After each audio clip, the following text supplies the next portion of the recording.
Bienvenue sur Page à Page et merci d'être au rendez-vous pour un nouvel épisode. Si vous connaissez un tant soit peu l'histoire de la voleuse de livres, vous saurez que c'est un roman émouvant et percutant qui nous laisse un beau message sur la vie, l'espoir, la résistance et la littérature. Markus Zusak a publié ce livre en 2005 et il n'a pas fallu longtemps pour qu'il commence à récolter des succès et des récompenses. Dans ce résumé et cette analyse de la voleuse de livres, nous vous présentons l'intrigue et les principaux thèmes. Cela vous aidera à mieux comprendre sa valeur et les raisons pour lesquelles tant de lecteurs en sont tombés amoureux. Le roman est divisé en 10 sections, plus un préambule. Dans le préambule, la mort nous est présentée comme le narrateur de l'histoire. Liesl, comme l'annonce la mort, survivra à la Seconde Guerre mondiale, bien qu'elle soit témoin de son horreur. Dans la première partie, le roman commence par nous présenter Liesl, justement, une fillette analphabète de 9 ans qui voyage en train avec sa mère et son petit frère. Nous apprenons que son père a été tué par les nazis. Sa mère est également persécutée et de plus, ne pouvant s'occuper des 2 enfants, elle s'apprête à les faire adopter. Malheureusement, le petit garçon n'arrivera pas au bout du voyage, car il mourra de froid et de faim en chemin. Pendant son enterrement, Liesl voit l'un des fossoyeurs laisser tomber un livre et décide de le ramasser. C'est là son tout premier vol. Le livre s'intitule « Le manuel du fossoyeur » et, comme nous le raconte la mort, cela semble presque une prémonition du rôle que Liesl jouera dans la vie de ses proches. Enfin, Liesl est donnée en adoption à Rosa et Hans Huberman, un couple marié vivant dans un petit village appelé Molching. Rosa est grossière et désagréable avec Liesl, bien qu'en réalité elle l'aime. Hans, de son côté, est beaucoup plus affectueux. Alors Liesl commence à aller à l'école et est également inscrite, comme toutes les jeunes filles, aux jeunesses hitlériennes. Avec l'aide de Hans, elle apprend à lire, mais ses progrès sont lents et les autres enfants se moquent d'elle. Le seul qui ne participe pas aux moqueries, c'est Rudy, un garçon de son quartier qui tombe bientôt amoureux d'elle. Alors Liesl le rejette, mais Rudy, plutôt confiant, lui dit qu'un jour, c'est elle qui voudra l'embrasser. Lors d'un saut dans le passé, la mort nous raconte un épisode dans lequel le petit Rudy s'est déguisé en Jesse Owens, le coureur afro-américain. Son père, militant du parti nazi, plus par survie que par conviction, le réprimande en lui disant qu'il ne peut pas faire cela car cela pourrait lui coûter la vie. Et puis le temps passe dans la deuxième partie et Liesl s'adapte de plus en plus à sa nouvelle vie. Plusieurs mois se sont écoulés depuis son arrivée chez les Huberman et à l'approche de Noël, Liesl rencontre Hans Junior et Trudy, les enfants plus âgés de ses parents adoptifs. Il lui offre 2 livres, Le chien Faust et Le phare, ce qui lui procure un immense bonheur. Liesl aide également Rosa dans son travail, qui consiste à faire la lessive pour certains de ses voisins plus riches. Elle est chargée de la livraison du linge sale et du linge propre. L'une des clientes de Rosa est Frau Ilsla Hermann, la femme du maire, qui ne lui adresse jamais la parole.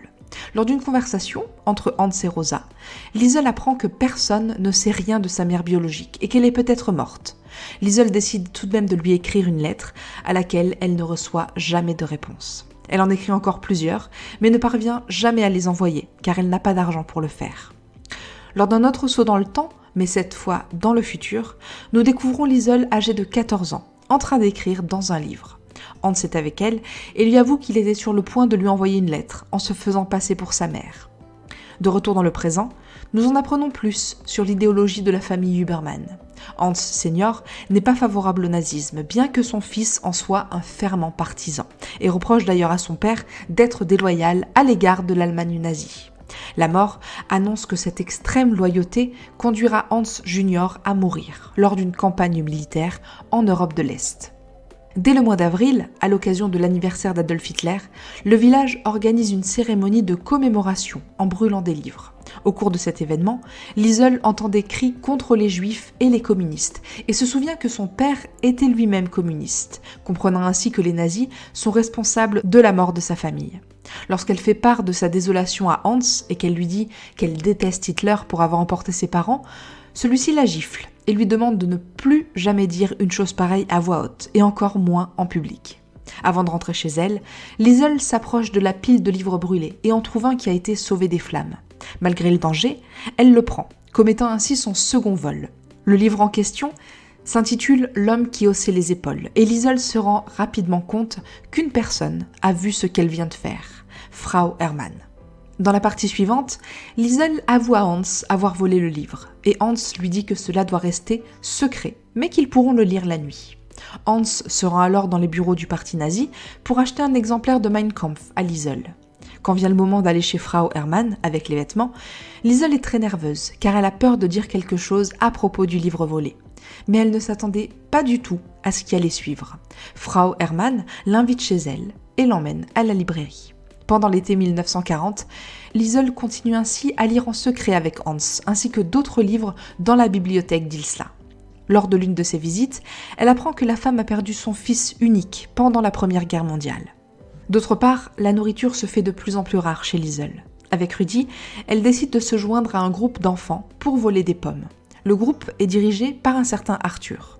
Les premiers vols sont réussis, mais un jour, ils essaient de voler un fermier qui sort pour les attaquer avec une hache. Rudy se prend dans l'une des clôtures qui entourent la propriété, mais Liesel et Arthur parviennent à se sauver à temps. Dans un nouveau saut dans le temps, le narrateur nous emmène à Stuttgart, où il nous présente Max Vanderberg, un juif affamé qui se cache. Un ami, Walter Kugler, lui donne un exemplaire de Mein Kampf, dans lequel se trouvent de faux papiers d'identité, une clé et une carte. Quelques jours plus tard, le même ami lui annonce qu'il est envoyé à l'armée et que Max doit donc trouver un autre endroit où se cacher. Il lui donne un billet de train et des ustensiles pour se raser. Max prend alors le train et arrive dans le village de Molching. Il se rend tout droit chez les Huberman et entre grâce à la clé qui se trouvait dans le livre. La partie 4 commence justement avec l'entrée de Max dans la cuisine des Huberman. Hans le voit, puis nous révèle à nous, lecteurs, ce qu'il sait. Pendant la Première Guerre mondiale, Hans a combattu dans l'armée allemande et y a rencontré un juif appelé Erich Vanderberg qui lui a appris à jouer de l'accordéon. Il lui a également sauvé la vie car Erich a suggéré à Hans d'écrire les lettres du capitaine pour quitter le champ de bataille. À son retour de la guerre, Hans a découvert qu'Erich avait une famille et un jeune fils, Max, et leur a promis de les aider s'ils en avaient besoin. Bien que la chance ait ensuite semblé lui sourire et qu'il ait réussi à attirer des clients en tant que peintre, Hans a bientôt commencé à perdre ses fameux clients, qui ont découvert qu'il n'était pas affilié au parti nazi. D'autre part, tout le monde l'a vu un jour aider un juif à repeindre la porte de son établissement qui avait été vandalisée.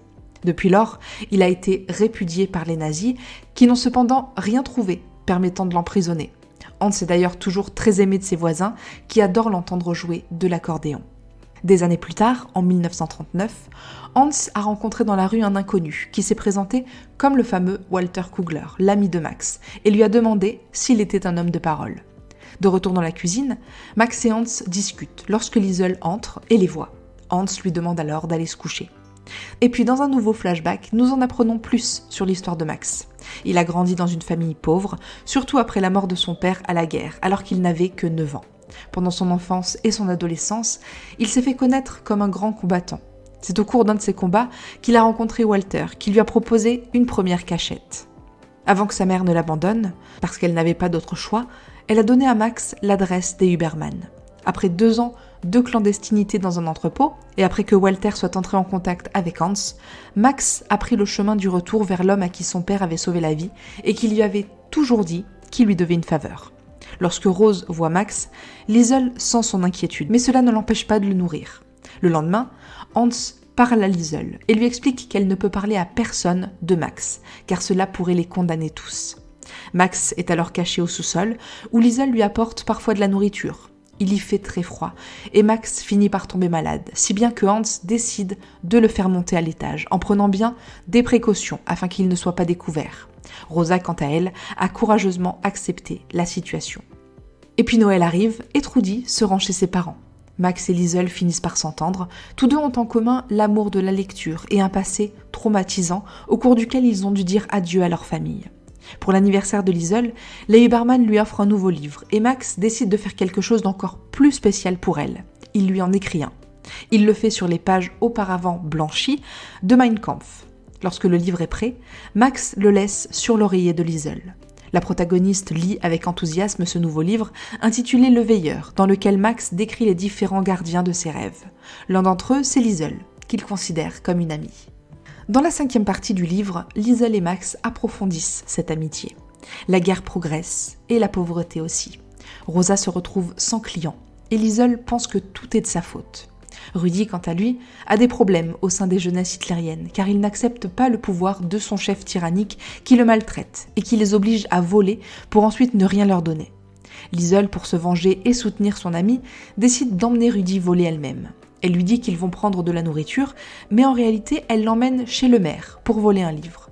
C'est alors que Rudy l'appelle pour la toute première fois voleuse de livres. La situation de Rudy au sein de la jeunesse hitlérienne ne s'améliore pas, car il continue à adopter une attitude de défi.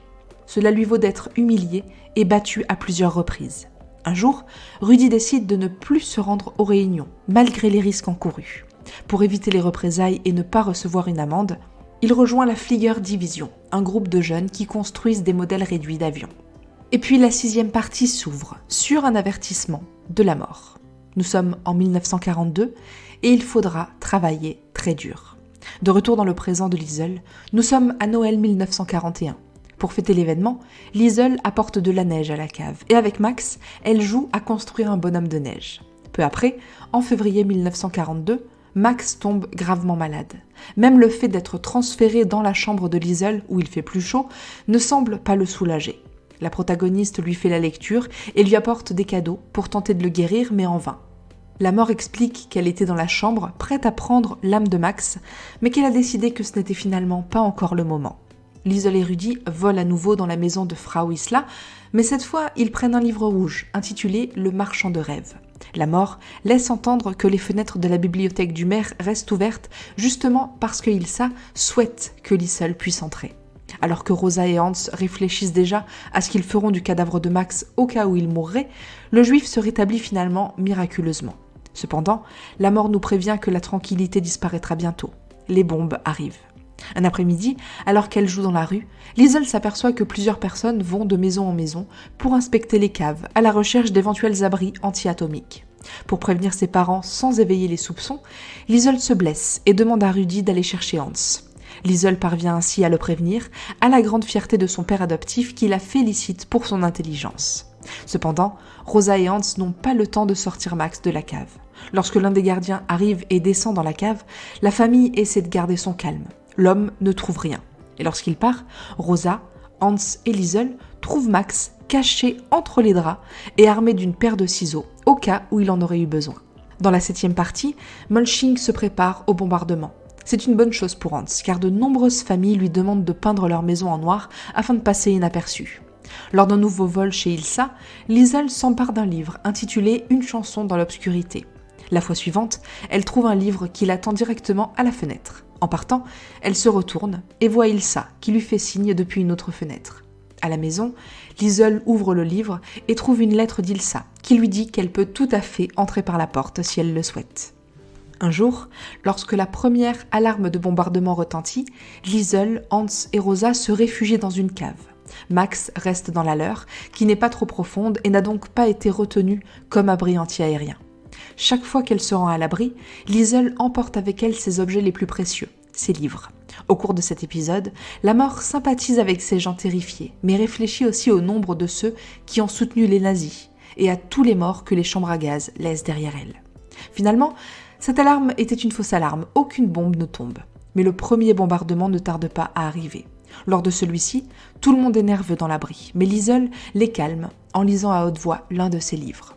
Un jour, plusieurs convois de prisonniers de guerre juifs arrivent à Molching. Pour les humilier, les soldats nazis les font traverser le village avant de poursuivre leur route vers le camp de travail de Dachau. Liesel, Rudy et Hans assistent à la scène. À un moment donné, un juif tombe. Hans émerge de la foule et lui offre un morceau de pain. En réponse, le soldat le fouette. Les autres voisins regardent la scène avec surprise. Certains d'entre eux éviteront plus tard Hans, tandis que d'autres l'aideront secrètement. Comme Hans est dans le collimateur des nazis, Max sait qu'il doit quitter sa maison, car ils peuvent venir le chercher à tout moment. Le soir même, Max laisse un mot, en expliquant qu'ils en ont assez fait pour lui, et un cadeau pour Liesel, qui lui sera remis par ses parents lorsqu'elle sera prête. Et puis, il s'en va. Bien qu'elle tarde à arriver, la Gestapo entre enfin dans la ville 3 semaines après l'incident du pain. Hans sort de chez lui pour les attendre, mais il passe à côté de lui. Il ne comprend pas et crie que c'est lui qu'il recherche. Alors la Gestapo vérifie sa liste et lui affirme que non, il est trop vieux. C'est après Rudy qu'ils en ont. Dans la 8e partie, Rudy écoute ses parents parler aux agents de la Gestapo. Rudy a remporté 3 médailles lors des concours des jeunesses hitlériennes, ce qui a attiré l'attention et la sympathie de la Gestapo. Ils veulent qu'il entre dans une école militaire spéciale. Chez Liesel, Hans pense encore à ce qu'il s'est passé et se sent coupable que Max ait dû s'enfuir pour rien, car personne n'est finalement venu le chercher. De manière surprenante, il reçoit également une lettre l'informant qu'il est autorisé à rejoindre le parti nazi. Hans craint que ce ne soit pas une bonne nouvelle et en effet, 2 jours plus tard, il reçoit une autre missive, cette fois-ci lui ordonnant de rejoindre l'armée nazie et de partir à la guerre. Le père de Rudy est également enrôlé, les 2 familles sont dévastées. Mais Hans n'est pas envoyé sur le champ de bataille, mais dans une unité spéciale de pompiers qui doit effectuer des sauvetages après les bombardements. En attendant, ils doivent rester à l'air libre, une punition pour tous ceux qui sont là et qui ont commis des crimes aux yeux des nazis. C'est un travail difficile, d'autant plus qu'ils sont témoins de la mort à chaque instant. Le temps passe à Molching et Liesel ne cesse de penser à Max et à Hans. Chaque fois que des Juifs arrivent et que les soldats les font traverser le village, Liesel reste pour voir si Max est parmi eux. À l'une de ces occasions, avec Rudy, elle décide de jeter du pain par terre pour que, lorsque les Juifs passent, ils puissent le ramasser. Un soldat les voit et parvient à les rattraper. Heureusement, il se contente de donner un coup de pied à Liesel. Un autre jour, Rosa offre à Liesel le cadeau que Max lui avait laissé, un carnet de dessins qu'il a fait avec une fable sur le pouvoir des mots et sur la façon dont Adolf Hitler les utilise pour convaincre et attaquer. Heureusement, dans l'histoire, il y a un protagoniste doté d'un grand pouvoir chargé de faire en sorte que les gens retrouvent les bons mots. Dans la 9e partie, Liesel et Rudy retournent chez Ilsa pour voler un livre. Là, ils découvrent que la femme leur a laissé une assiette pleine de biscuits. Avant de partir, ils la retrouvent et Liesel comprend enfin que la bibliothèque n'est pas celle de son mari, mais la sienne. Dans l'unité, Hans se brouille avec un certain Zucker. Un jour, alors qu'il voyage en convoi, Zucker ordonne à Hans de changer de place avec lui. Hans accepte et peu après, le convoi subit une crevaison de la roue avant et a un accident. Hans ne se casse que la jambe, tandis que Zucker est le seul tué. Le sergent qui s'occupe de Hans lui dit qu'il l'enverra à Munich pour travailler dans un bureau et que ce n'est pas un endroit très dangereux. Il fait cela parce qu'il sait que c'est un homme bon. Finalement, Rosa et Liesel reçoivent une lettre annonçant le retour de Hans à la maison pour une semaine avant que celui-ci ne soit envoyé à Munich. Le père de Rudy ne donne quant à lui pas de nouvelles. Cette situation met le jeune homme de plus en plus en colère. Les bombardements se poursuivent et les gens, bon gré mal gré, finissent par s'y habituer. Dans la 10e partie, nous sommes finalement en avril 1943 et Hans est temporairement à la maison avant de partir à Munich. Les défilés de Juifs se poursuivent à Molching et la mort prédit que Max ne sera pas parmi eux avant le mois d'août. Le mois d'août arrive et effectivement, Max fait partie des Juifs qui défilent devant le peuple. Liesel se précipite vers lui et commence à lui réciter des extraits qu'elle connaît par cœur de la fable qu'il a écrite pour elle. Tout le monde l'écoute un moment, jusqu'à ce que des soldats parviennent à l'attraper et à l'écarter du convoi. Liesel et Max sont tous les 2 fouettés. Ce qui blesse Liesel, cependant, ce n'est pas la raclée, mais le fait de voir Max s'éloigner avec le reste du groupe. Après plusieurs jours de tristesse, Liesel propose finalement à Rudy de se promener. Elle lui parle de Max et réalise qu'elle est également amoureuse de Rudy. Pour égayer sa journée, Liesel décide d'aller chez Ilsa et commence à lire. Ses pensées s'égarent sur la cruauté du monde et sur le fait que des gens comme Max ou le père de Rudy feraient mieux de mourir parce qu'un tel monde ne les mérite pas. Sa rage grandit et elle finit par abîmer l'un des livres d'Ilsa. Regrettant son geste, Liesel écrit une lettre à Ilsa dans laquelle elle s'excuse et lui dit qu'elle s'auto-punit et qu'elle n'ira plus chez elle. Quelques jours plus tard, c'est Ilsa qui se rend chez Liesel et qui lui dit de ne pas s'auto-flageller. Aussi, elle lui donne un livre blanc pour écrire. Le soir même, Liesel commence à écrire une pièce de théâtre intitulée « La voleuse de livres » dans laquelle elle raconte sa propre histoire. Au mois d'octobre, Liesel a presque terminé son récit qu'elle a divisé en 10 parties et elle le relit dans la cave. C'est alors que des bombes tombent dans la rue où se trouve sa maison et celle de tant de personnes qu'elle connaît. La mort raconte que ce bombardement coûte la vie à de nombreuses personnes dans leur sommeil. Elles n'ont pas été alertées à temps par les sirènes. Lorsque Liesel sort du sous-sol avec l'aide de quelques hommes, elle trouve tout dévasté. Dans ses mains, alors qu'elle pleure et s'effondre de terreur, Liesel tient son livre. Elle se fraye un chemin dans les décombres, récupère l'accordéon de Hans, et lorsqu'elle tombe sur le cadavre de Rudy, elle lui donne le baiser qu'ils ne se sont jamais donné et qu'ils ont toujours voulu se donner. Puis, elle voit les corps de Rosa et de Hans devant lesquels elle pleure et les remercie pour tout ce qu'ils ont fait pour elle. Elle pose l'accordéon sur son père et l'imagine se lever et jouer comme il l'a toujours fait.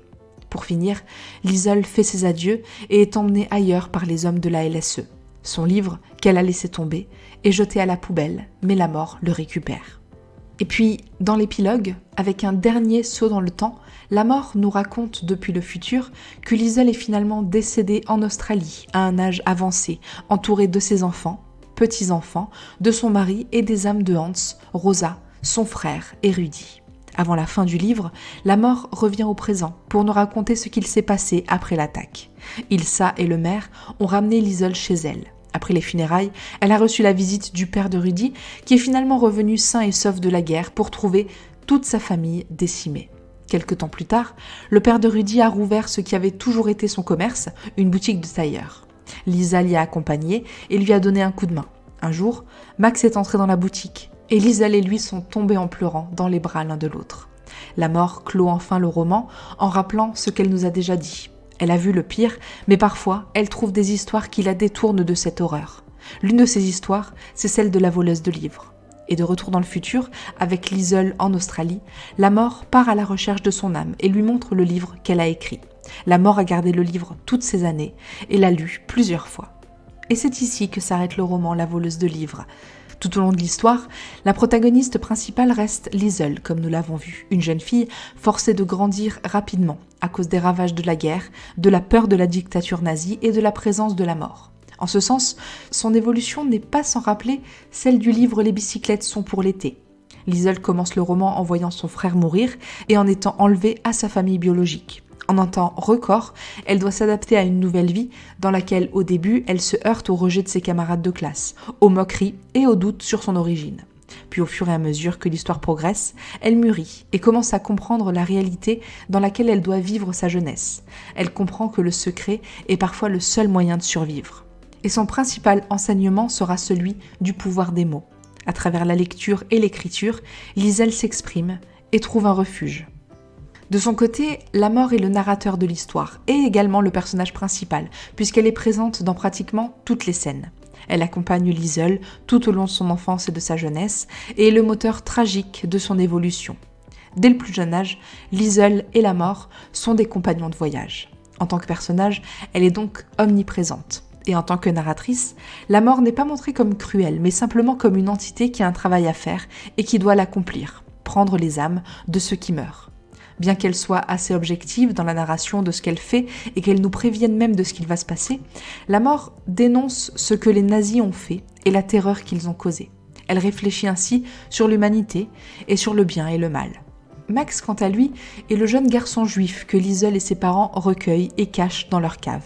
Sa présence implique une tension, car s'il était découvert, les conséquences seraient inéluctables et catastrophiques.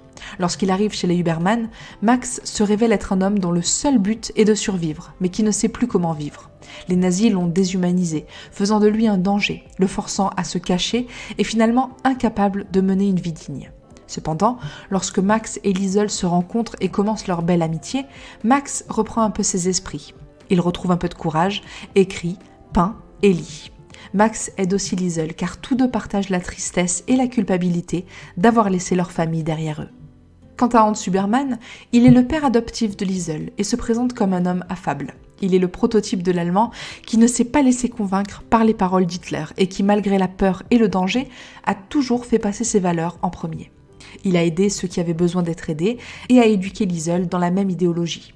S'il a bien sûr pris des précautions, il l'a toujours fait par souci de survie et non par conviction ou par résignation. Sa femme, Rosa, se montre d'abord un peu maussade à l'égard de Liesl, mais on se rend vite compte que cette attitude est un mélange de peur, de responsabilité et de protection. Elle sait que Liesl, étant la fille de communistes, courra certains dangers si elle n'était pas élevée de manière stricte, afin qu'elle ne puisse pas dire quoi que ce soit de compromettant. Au fond, c'est une femme très courageuse, qui sait gérer les crises avec humanité, comme elle l'a démontré en acceptant Max. Rudy, lui, est le meilleur ami de Liesl, et aussi son premier amour, même si Liesl a du mal à s'en rendre compte. Il est impulsif et irréfléchi, mais aussi courageux. Rudy prend parfois de mauvaises décisions, mais il le fait toujours avec l'intention de faire quelque chose de bien, ou de s'opposer aux méchants, comme le chef des jeunesses hitlériennes. Quant à Ilsa, elle est peut-être l'un des personnages les plus intéressants du roman. Sa présence, surtout au début, effraie un peu Liesl et la met mal à l'aise. Elle ne sait pas si la femme du maire est bonne ou si elle parlera de ses vols de livres. Mais il ne faut pas longtemps pour se rendre compte que Ilsa partage l'amour de Liesl pour la littérature et comprend le pouvoir des mots. C'est pourquoi elle encourage toujours la protagoniste à lire et à apprendre. Ce qui nous permet de cerner un peu mieux les grands thèmes du roman. Le premier forcément, les livres et les mots. Au début du roman, Liesl ne sait pas lire. Cependant, les livres, avant même qu'elle ne soit capable de les lire seule, deviennent un moyen d'expression pour elle et de connexion avec les autres. Par exemple, Hans lui fait la lecture le soir. Ilsa lui prête sa bibliothèque. Max lui écrit des histoires. Les mots acquièrent ainsi un pouvoir particulier pour la protagoniste. Ce qui l'amène à réfléchir sur comment les mots peuvent être utilisés de manière négative. Il est de notoriété publique que l'un des plus grands triomphes d'Adolf Hitler fut sa maîtrise de la parole et sa capacité à convaincre par les mots. Non seulement cela, mais il considérait comme dangereux tous les mots qui pouvaient éveiller la conscience des autres. C'est pourquoi il a ordonné de brûler tant de livres. Liesl n'est donc pas simplement une voleuse de livres, les vols qu'elle commet peuvent soit générer de la violence, soit la combattre. Le moment clé pour que Liesl comprenne cela, et aussi pour les lecteurs, est celui où Ilsa lui donne un livre vierge. La protagoniste comprend alors que tout dépend de l'intention de celui qui utilise ces mots. D'autre part, toujours omniprésente même en tant que narratrice, la mort est un thème central et transversal tout au long du roman. La praticité avec laquelle la mort raconte son travail nous fait comprendre ce que l'Allemagne nazie et la Seconde Guerre mondiale ont signifié. La normalisation et l'invisibilisation d'un grand nombre de morts. La mort était un événement quotidien que chacun était contraint d'accepter, même dans les conditions les plus extrêmes. Apparaît également le thème du vol, qui, comme nous l'avons déjà mentionné dans le cas de Liesl et des livres, n'est pas réellement un crime. C'est un acte de subversion et de connaissance de soi. Le premier livre que la protagoniste vole est celui du croque-mort qui a enterré son frère. Ce vol n'est pas qu'un moyen d'avoir quelque chose qui lui rappelle ce moment, ce n'est pas tant le livre lui-même que la valeur qu'il a pour elle. C'est un joli mot sur la façon dont un livre n'est pas un simple objet, mais une partie de la personne qui le possède. Les livres suivants que Liesl vole sont des défis au système nazi. Elle ne vole pas les livres, mais elle les empêche d'être brûlés et non lus. Il est d'ailleurs curieux de constater qu'elle continue de voler des livres même lorsqu'Ilsa les lui offre. Nous voyons ici encore plus clairement comment, pour Liesl, le vol est synonyme d'indépendance et d'affirmation de soi. Une façon de se rebeller et de sortir de la cage que les autres ont créée pour elle. On retrouve également cette vision du vol comme un défi chez Rudy, lorsque, souvent accompagné de Liesl, il cambriole de riches maisons. Quant au thème du nazisme et de la déshumanisation du peuple juif, au début, nous savons qu'il existe un système dictatorial et la figure d'Hitler nous est présentée. Cependant, ce n'est que lorsque Max apparaît que nous comprenons l'horreur et les implications des crimes nazis. Nous le réalisons d'ailleurs en même temps que Liesl. N'oublions pas que La voleuse de livres est un roman destiné à un public adolescent, ce qui rend le regard du protagoniste encore plus révélateur. La déshumanisation devient plus évidente avec les défilés de juifs qui sont relatés dans le roman. Liesl prend ainsi encore plus conscience que la persécution nazie va bien au-delà du fait de forcer les gens à se cacher. Elle pressent dans ces défilés le sort qui sera réservé à tous ces gens et souffre d'être obligée de les déshumaniser. Ne pas le faire et montrer de l'empathie pour ces gens est un risque, ce qu'elle peut constater lorsque Hans subit des conséquences pour avoir donné un morceau de pain à un juif. Le roman montre donc une double déshumanisation, celle du juif et celle du non-juif. Elle se traduit par la nécessité de renoncer à son humanité, ou du moins à ne pas la montrer. La mort invite à cette réflexion dans ses monologues sur la façon dont les gens peuvent être capables de tant de bonnes choses et de tant de mauvaises choses, d'être si courageux et si lâches. D'ailleurs, la juxtaposition de la bravoure et de la lâcheté est représentée par les personnages de Hans et de son fils biologique, devenu adulte et militant du parti nazi. Hans Junior ne comprend pas et critique le fait que son père n'ait pas adhéré à l'idéologie nazie et ne l'ait pas défendue avec ferveur. Il le considère comme un lâche. Pourtant, à une époque où il était dangereux de se rebeller contre un système criminel, le courage fut justement de s'opposer aux nazis, ne serait-ce qu'en faisant preuve d'humanité face à un juif. C'est donc Hans le fils qui est lâche, et comme lui, tous ceux qui se sont soumis et se sont tus. Apparaît enfin le dernier grand thème, représenté par le tourment de ceux qui restent. Bien que la mort soit un thème majeur, le roman nous montre également ce que cela signifie, pour certains personnages, d'avoir survécu et de devoir faire face au fait que d'autres n'ont pas survécu. C'est le cas de Hans, qui se souvient de son compagnon Eric, le père de Max, ou de Liesl, qui ne se souvient que de son petit frère et qui, avec le temps, comprend que ses parents biologiques sont morts et qu'elle est toujours en vie. Il en va de même pour Max, qui a dû laisser sa famille derrière lui. Lisa est la survivante perpétuelle, celle qui a vu mourir les autres et qui, si elle vit, doit le faire en sachant que ceux qu'elle aimait ne sont plus. Et c'est tout pour ce résumé dédié à La voleuse de livres de Marcus Zusak. Merci beaucoup de l'avoir suivi. Pour aller un peu plus loin ou acquérir le livre, vous trouverez ci-dessous dans la description tous les liens associés. N'hésitez pas également à noter notre programme avec la note maximale et à nous suivre pour ne rien rater de nos futurs contenus, toujours sur tonlivre.fr. Merci et à très bientôt avec un nouveau livre.